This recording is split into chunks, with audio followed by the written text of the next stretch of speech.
Si hablar de delincuencia y pobreza es decir que los pobres son delincuentes, sería terrible. Hay delincuentes en todos los estratos sociales. Lo cierto es que hay mayores índices delictivos cuanto más alto es el índice de pobreza.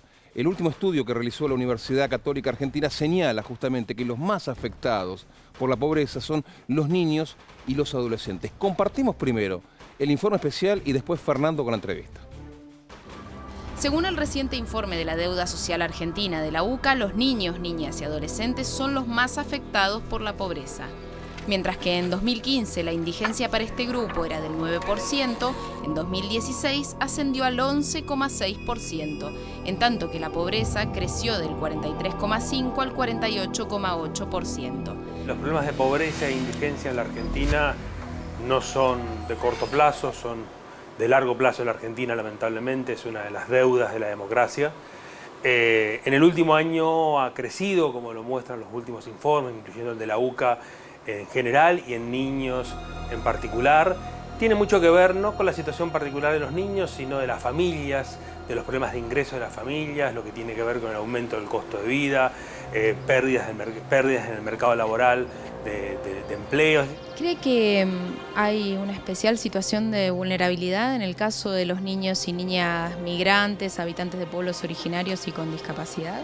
Totalmente, totalmente. Yo diría que no solamente en los niños en esas tres situaciones, sino en las familias en esas tres situaciones, la vulnerabilidad aumenta, se requieren probablemente políticas públicas mucho más activas para atender a esas poblaciones y definitivamente es una asignatura pendiente que hay que enfrentar en el marco de un plan más global para atender los problemas de pobreza, que no son solamente temas de pobreza por ingreso, sino lo que suele llamarse pobreza multidimensional, vinculado al hábitat, vinculado a las condiciones de vida en general. En políticas públicas vinculadas a la niñez y con foco particularmente, por ejemplo, en primera infancia, hay mucho para hacer en materia de lo que son espacios de cuidado. Hay un Plan Nacional de Primera Infancia, que creo que es una buena noticia que puso en marcha este gobierno, que tiene un reto importante en mejorar la calidad. Otra política pública fundamental tiene que ver con el tema de licencias para madres y padres que permitan justamente tener más tiempo para el cuidado. Se sabe que el factor de cuidado, no solamente de la madre, sino del padre, en los primeros meses de vida de un niño o niña son fundamentales y ahí hay una asignatura pendiente también. Desde 2005, chicas y chicos deben contar por la Ley 26.061 con un defensor o defensora que vele por sus derechos. Nunca se cumplió con ese artículo de la ley que prevé un defensor o defensora para los niños y niñas y es momento que el Congreso Nacional tome cartas en el asunto porque definitivamente es una deuda que hay que saldar de una vez.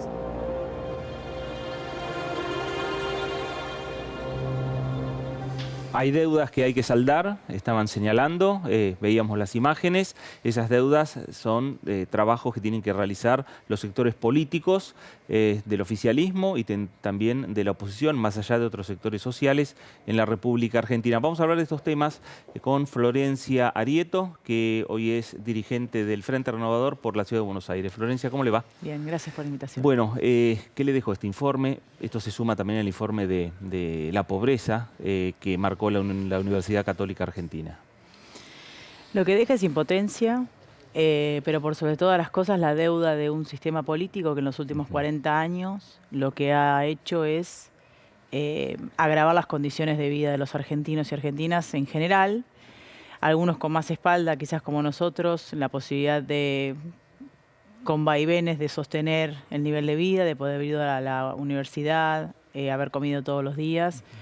Pero hay un sector muy importante de la población que con mucho esfuerzo ha intentado la movilidad ascendente y los vientos bipolares a veces de la República Argentina o de la política o de los políticos, porque la democracia es hermosa, nuestro país es hermoso, fallaron los políticos y las políticas a lo largo de estos años. Bueno, ha impedido que esa movilidad ascendente se consolide. A mí me parece que es muy importante esa discusión. Digo, uno puede ampliar derechos en una gestión política, pero lo importante es que esos derechos se consoliden, porque si por alguna circunstancia luego viene otro color político, y está muy bien, porque eso es la vida que tiene un país de rotación y de respeto por la voluntad popular, pero si no se consolidan esos derechos es posible que retrocedamos siempre. Entonces me parece que esa es la gran deuda de la Argentina. Es necesario buscar políticas de Estado, lo que se llaman las políticas de Estado, para que perduren en el tiempo y en las gestiones. Exacto, a mí me parece muy importante. Hay un libro que se llama Futuros Inciertos, que lo escribieron Guillermo Pérez Hosto y Mariel Romero, que son los titulares de la cátedra de la UNESCO, de la Universidad de Itela, y son entrevistas a chicos y chicas jóvenes del conurbano. Y ellos hablan mucho más de desafiliación que de marginación, ¿no? La idea de no tener nada, o sea, no tener perspectiva de nada. Y en el caso de las mujeres o adolescentes mamás, lo que cuentan es que cuando se les hace la entrevista, en la precariedad total como lo vimos ahora, sin agua potable, sin cloacas, sin paredes, digo, ¿no? Ellas hablan de sus hijos o hijas como el tesoro, ¿no? Como esa posibilidad que tienen ellos de que su hijo sea mejor. Ellas piden trabajo o quizás volver a la escuela o alguna herramienta que le pueda dar el Estado para que su hijo tenga esa movilidad ascendente que quizás ellas no tuvieron. Ni siquiera analizan en las condiciones que tuvieron ese bebé, los años que tienen, que tuvieron que abandonar la escuela. Digo, ellas proyectan en su hijo la posibilidad de que todos, del progreso social. El progreso social es ni más ni menos que programar el porvenir.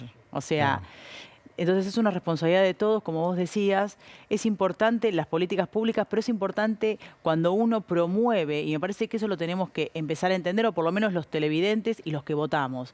Cuando uno promueve una política pública tiene que decir cómo y cuándo. Porque si uno dice, sí, el Plan Nacional de Primera Infancia, que es verdad, este gobierno lo ha contado como el Plan Nacional de Prevención de la Violencia de Género. La verdad que después recorta recursos o no bajó el presupuesto para que se empiece a ejecutar ese plan, entonces queda en una hermosa declaración de principios sin cambio en la vida. Lo mismo pasaba antes, la ley de, digamos, más integral respecto a la protección de las mujeres víctimas de violencia de género se sancionó con el gobierno anterior, pero la verdad que no bajó el presupuesto ni la reglamentó, por lo tanto fue todo para la tribuna, una gran sanción y en vivo y en directo mostrando cómo el gobierno anterior se preocupaba por las mujeres, pero al momento de consolidar esa ampliación de derechos, esa protección de la mujer, no había presupuesto, no había refugios, no había condiciones básicas en la oficina de asistencia para que las mujeres tengan una respuesta, no había capacitación de las mujeres en las comisarías. En la ciudad de Buenos Aires, por ejemplo, no hay comisarías de la mujer, nadie discute, no hay una comisaría en que la mujer pueda ir a hacer una denuncia y se sienta contenida.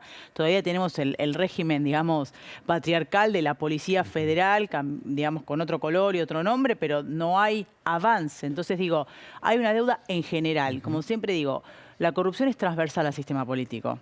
Y la falta de respuesta para la gente también. Digo, no es un color, es todo un sistema que tiene que cambiar. Hay debates que está planteando el gobierno y que lo tiene que dar también el Congreso y que se van dando algunas mesas o algunos foros que tienen que ver con un nuevo régimen penal juvenil. ¿Alcanza con la baja en la edad de imputabilidad en los menores? ¿Qué dice? Digo, ¿cómo se discute esto también en el Frente Renovador con Sergio Massa puertas adentro? No, en realidad la discusión es amplia y dentro del Frente Renovador, como siempre dice Sergio, él conduce la diversidad, ¿no? El respeto a las diferencias. Nosotros no tenemos pensamiento único, ni nos bajan una línea y repetimos. Pero sí respetamos, por ahí que de la discusión interna surge algún consenso y quizás no estamos muy de acuerdo en algunas circunstancias, pero entendemos que esto es un proyecto colectivo. Margarita hace un aporte mucho más integrador respecto de lo que significa la seguridad, digamos, el tratamiento específico de los menores en conflicto con la ley. Dos cosas. Hay necesidad urgente de una ley de responsabilidad penal juvenil, pues estamos aplicando un decreto de la dictadura. Hay un proyecto muy interesante que tiene, creo que salió del Senado, primero que tuvo media sanción en 2008, que era de Ernesto Sanz, de hecho. El proyecto tiene, creo que 61 artículos, de los cuales uno era... mucho consenso político, salió casi por unanimidad. Bueno, el del Senado y después perdió estado parlamentarios en diputados porque se sesga a veces la discusión en ningún pibe nace chorro, lo sabemos. Ahora tenemos que ver de qué manera podemos trabajar con pibes que cometen delitos graves, pero aparte como la contracara que decimos nosotros. Y ahí sí cuento una experiencia personal. En el 2008 nosotros denunciamos, aparte de la cúpula de la policía bonaerense, con maestras de la Escuela Padre Mujica de la Villa Puerta de Hierro de La Matanza, porque detectamos que policías reclutaban menores para el robo. En esa organización lo que hacían es, los reclutaban, los armaban y le daban la logística para ir a robar a otro lado, de La Matanza a San Isidro en este caso. O sea que pasaban 3 peajes, nadie los controlaba y demás. Todo funcionaba perfectamente hasta que matan. O sea, mientras que se roben en las casas y no se lastimen, se repartían el botín con la policía. En un momento dado, una de las víctimas se resistió, terminó siendo un homicidio y ahí la policía los entregó. Los entregó, está muy bien, porque son los responsables. Ahora, en el medio, para protegerse, terminan condenando a alguien que no tenía nada que ver con las mismas características de los chicos, pobres, marginales, ya sabemos. Pero por otro lado está la organización, que en este caso son los que nos tienen que cuidar, que son policías corruptos, que nadie los va a sentar en el banquillo como reclutadores y organizadores de una banda criminal. Entonces van a seguir reclutando menores. Lo que digo es, la posibilidad de entre los 14 y 16 evaluar un régimen especial en donde se le dé la posibilidad al chico también de la figura del arrepentido para entregar para arriba. ¿Quién le dio el arma o quién los reclutó? Porque muchas veces no los organizan en términos de banda, pero sí les proveen las armas. Entonces es la forma de ir a las cabezas, porque sin quitar la responsabilidad al chico que comete el delito, y sin dejar de analizar las causas que llevan a él, pero digo, la sanción tiene que existir porque violó la ley. Pero si nosotros solamente vamos por el resultado, que es el menor que delinque, mañana ese chico termina preso y va a venir otro en ese lugar. Lo que nosotros tenemos que es desarmar al que tiene la capacidad logística de armar una banda criminal de menores o, en su defecto, de darle un arma letal a alguien para que cometa un delito, en este caso menor. Florencia, por último, estos temas son de interés de la gente de la Ciudad de Buenos Aires, digo, más allá del interés de toda la Argentina, pero ¿ustedes lo perciben esto cuando recorren políticamente la ciudad? Digamos, el problema número uno que tiene la Ciudad de Buenos Aires, y obviamente tiene que ver con una gestión de 10 años que lleva Larreta, que continúa a Macri, que no han sabido dar respuesta respecto a la seguridad.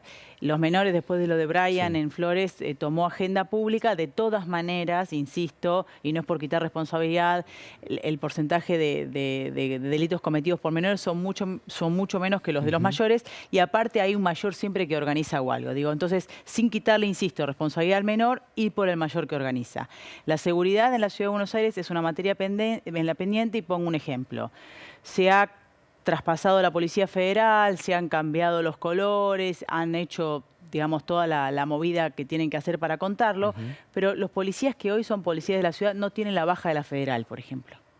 Porque nadie quiso, digamos, hacer eso como corresponde para trasladarlo a la ciudad, porque les generaría problemas con la jubilación. Entonces, lo que hacen es una gran campaña de marketing, tratando de mostrar una eficiencia que no existe. Y cuando vos vas a cada barrio, norte o sur, con distintas modalidades de delitos, pero hay delitos en toda la ciudad, el problema es que no hay respuesta del Estado, o hay deficiencia. Florencia Arieto, gracias por haber estado en la televisión pública.